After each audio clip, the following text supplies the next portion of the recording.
bwe kibanga n'enguudo zennyini ezikolebwa kati emyala tebakyagizimba nga gyasamye ate olwo omwala oguli mu kibuga Kampala wakati ogugendako zi drainage system zonna ez'ebizimbe ezaki ne zibanga bwe ziyiikako go gusigala guli open ne bateekako buteesi bu bridge kwe tuyita.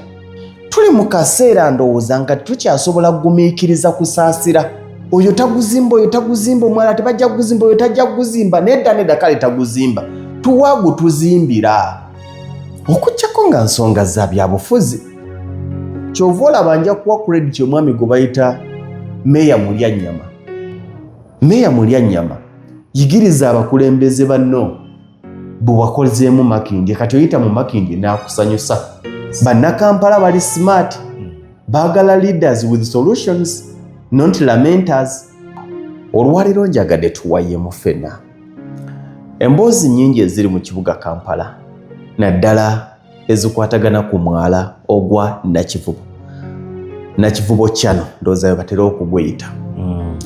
Twagenze okuyingira wiiki ng'omwala gukubiddwako ekibaati okuviira ddala ku Container Village ogenda okutuukira ddala kyenkana ewa Kiseka.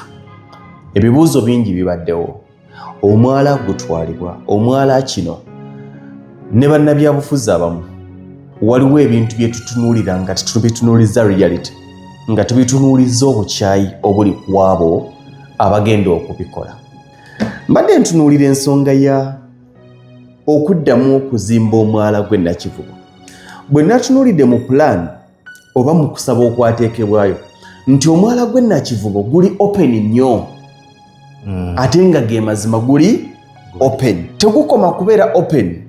Omwala gwe Nakivubo gusuulibwamu kasasiro owa buli kika kazambi n'ebiringa ebyo. Bw'atambula atuuka n'awagamira mu miwaatu egyateekebwawo. Oluusi enkuba bw'etonnya amazzi nga mangi ne gaba nga tegasobola kutambula bulungi ne kiviirako omwala okubooga. N'olwekyo mbadde nsaba nziremu nguzimbe bulungi. Tugubikke gutuukane n'omutindo nga bwe tulaba emyala gy'amawanga agakuze. Osobola okutambula amawanga g'abazungu abatambuddeko ng'amazima ebizimbe n'enguudo wansi waliyo zi tunnels, wansi waliyo zi channels, emyala gyennyini egiwedde emirimu egitambuza kazambi naye ng'eno waggulu mutambula eno waggulu mukola emirimu gyammwe. Omulembe gw'okuba nti wano kizimbe, wano katale, wano maduuka, wano omwala gwa fuuti zigenda mu 6 bibadde bisigadde mu Kampala. Yensonga lwaki n'enguudo kati ezikolebwa bw'ozitunuulira tebakyakola nguudo ne baleka ng'emyala giri open. Bassayo wansi ebigoma kuno ne baalirirako bulungi ne muvugirako obugaali ne mutambulirako nga wansi waliyo emyala nga ne kazambi akola ki atambula. Okujjako ng'obuzibu tubulina ku muntu agenda kukola kintu ekyo. Naye tosobola kuŋŋamba nti bwe kiba nga kubikka mwala gwe Nakivubo gube nga tegukyasuulibwamu kasasiro ogwo gufuuka omusango. Ku mulembe ogwa 2025 gwe tukola ki gwe tuliko. Bwe kiba nti bwe kuba nga kuzimba omwala gwe Nakivubo guve mu kubanga gwasaamiridde baguzimbe bulungi tuteekeko ebizimbe nga bwe tulaba mu mawanga agakuze ebizimbe biteekebweko abantu bapangise bakolereko baseeko amaduuka gaabwe baseeko zi restaurants baseeko zi lodge n'ebiringa ebyo. Tufune n'ebifo ebiwummulirwamu we tusobola okutuulako ne tulinda embeera ekkakkane oba okwoye nnyo ova kunoonya kalimo noga nti ekituufu mpulira nkoze eki njabise nga sinnagenda mu paaka ya taxi kansooke mpummulireko wano. Oba olina kugamba nti kaakati nze ndi mu kujja mu kibuga nkugambye nnindira akaawo n'ofuna wootula w'omulirira. Before twalina ebifo byalinga ndowooza 4. Twalina Centenary Park eyo naye eri bweti. Twalina Constitution Square eyo mugiraba kati okugiyingiramu tugirengeramu magye. Twalina Rail Grounds tezikyali nnyo gundi. Ng'ovudde ku ezo mukyala Jennifer Musayi n'akafu ke yali yatukolera wano okuliraana Watoto nga ku Equatoria ako kaakola ki kayonooneka lwaki kubanga abakulu abaasigala ndowooza mu KCCA tebaakola kimala ku maintaininga buki bufo obwo. Kati bwe tubanga ku pulaani ze tulaba kuliko okuzimba omwala ne guba nga tegukyagenda mu kazambi nga tegukyekwekamu babbi abatusala ensawo ne bayingira omwala omulundi gumu nga tusobola kukkayo. Ntunuulira nnyo omuntu n'agamba nti ekyo ekigenda okukolwawo kikyamu oba eyo pulaani nkyamu. Nze naleeta pulaani yange yiino baagikola ki? Baagigoba. Oba nze pulaani gye nnina wano eri bweti ne bweti, kubanga n'abakulu abavuddeyo gamba nti eyo pulaani nkyamu. Twagala batuwe ku zaabwe ze balina ku mwala gw'e Nakivubo, kubanga gwo gulabika okuba nti tegukyatuukana na mbeera ya mu kibuga kya ggwanga ekikulu Kampala. Bwe kibanga n'enguudo zennyini ezikolebwa kati emyala tebakyagizimba nga gyasamye, ate olwo omwala oguli mu kibuga Kampala wakati ogugendako zi drainage system zonna ez'ebizimbe ezaki ne ziba nga bwe ziyiikako gwo gusigala guli open, ne bateekako buteesi bu bridge kwe tuyita. Abantu ababulidde mwala gw'e Nakivubo tubabala. Kati bwe kiba nti gugenda kubikkibwa si mu bubi, oyinza okuba nga naawe olina pulaani yaagwo nti nze kale ekyo si kyeŋŋaana, naye ekyo kibagambye ekyokukola bwe bati ne bwe bati si kyenkola ki, si kyenzikiriza, twandikoze bwe tuti. Okusinga nti halamu ala maini, halamu ala maini nafuuka halamu ala maini, halamu ala maini. Kyova olaba nja kuwa credit omwami gwe bayita Meya Mulyanyama, Meya wa Makindye Division, Haji. Bwe baali baleeta enteekateeka y'okukola enguudo ssente nga zifulumye, yali World Bank n'efulumya ssente z'okukola enguudo za Kampala divisions, ne bagamba nti ssente zizze ez'okukola, naye abakulu tebafulumiza za compensation kuliyirira bantu. Ate na gavumenti tekola ki mu kaseera kano, tezirina ssente bazirinde ziddeyo. Meya n'asituka, Haji Kasirye Nganda Mulyanyama n'agenda mu batuuze n'abagamba nti ssente zazze, era luno oluguudo lwalukuli Nanganda, luno olwaluwafu gundi, luno olwalugundi zisobola okukolebwa, naye obuzibu obuliwo tetulina ssente zaki za compensation. Osobola otuwayo fuuti 5 nono n'atuwayo fuuti 5 ne tugaziyo oluguudo ne lukola kolansi. Yayogera bulungi n'abatuuze, era abatuuze abo baafuna enguudo zaabwe nga zirina ki, nga zirina kolansi. Tuba tuli awo mu bitundu ebyo naga temugeza ne muwaayo ettaka nti ate lwaki nti ssente za compensation balina okubaliyirira.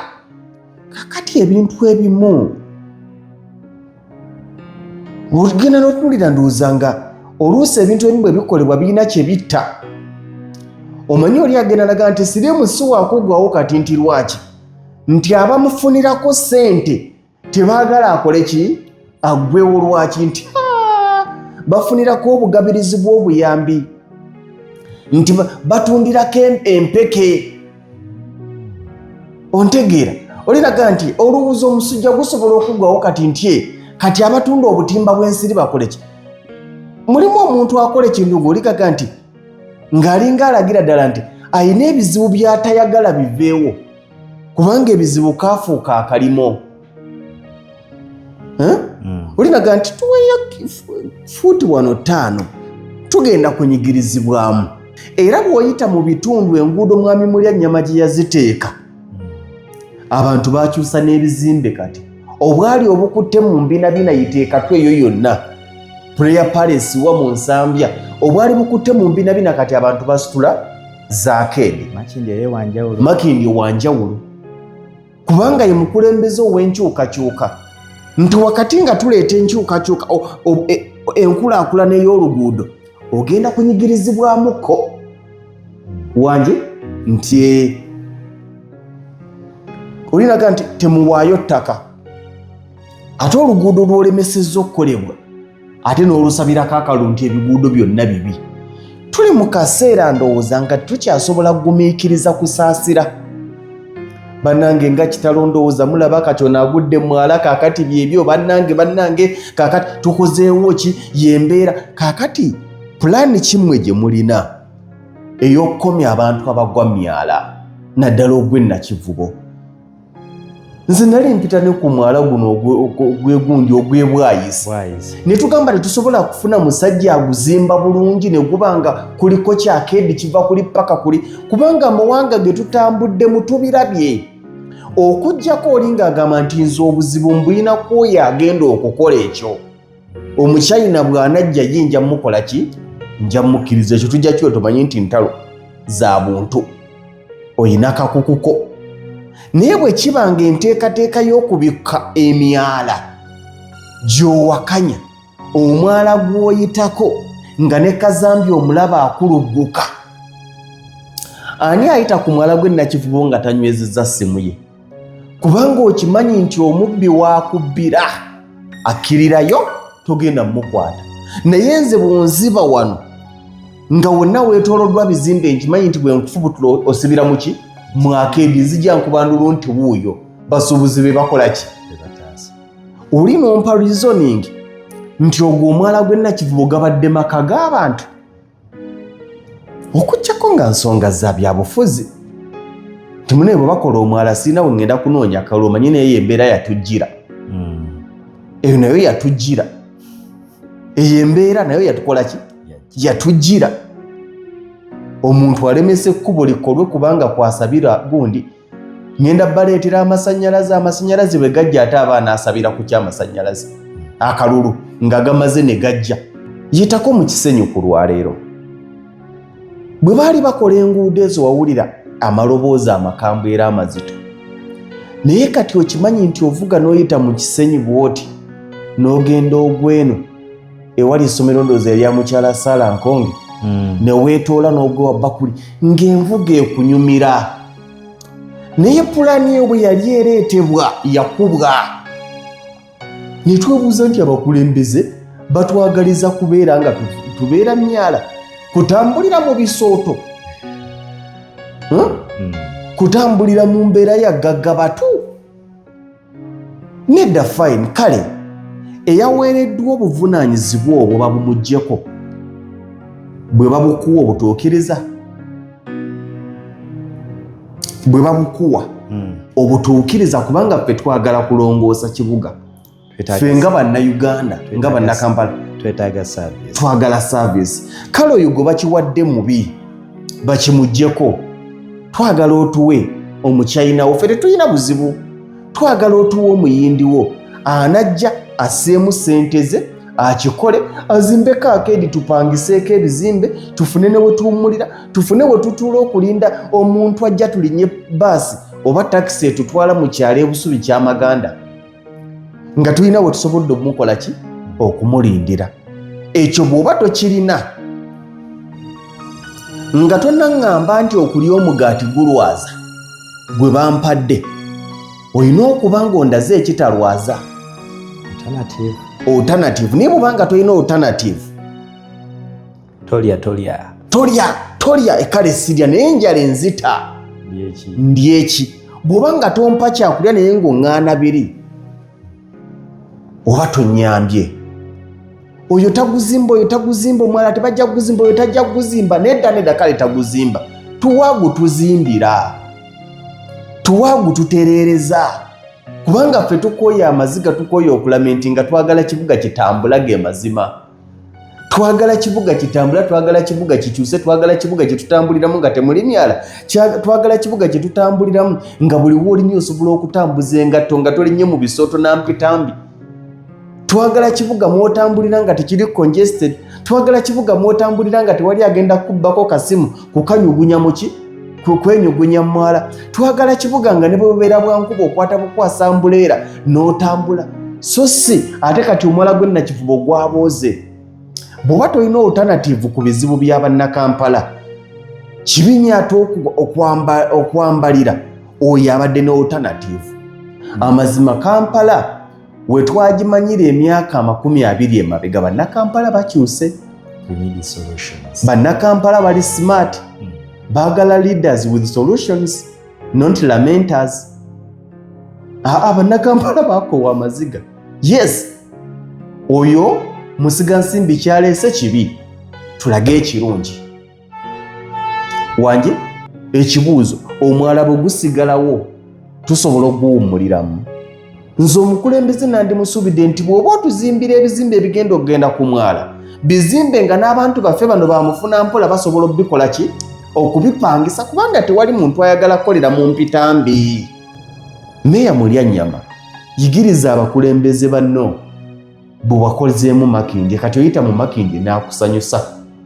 Kituufu. Oyita mu Makindye amazima n'akusanyusa. Meeya Mulyanyama, kyo nja kukwebaza. Nja kukwebaza. Omusajja oyo nali naye ku TV nanga nti nze ondaba.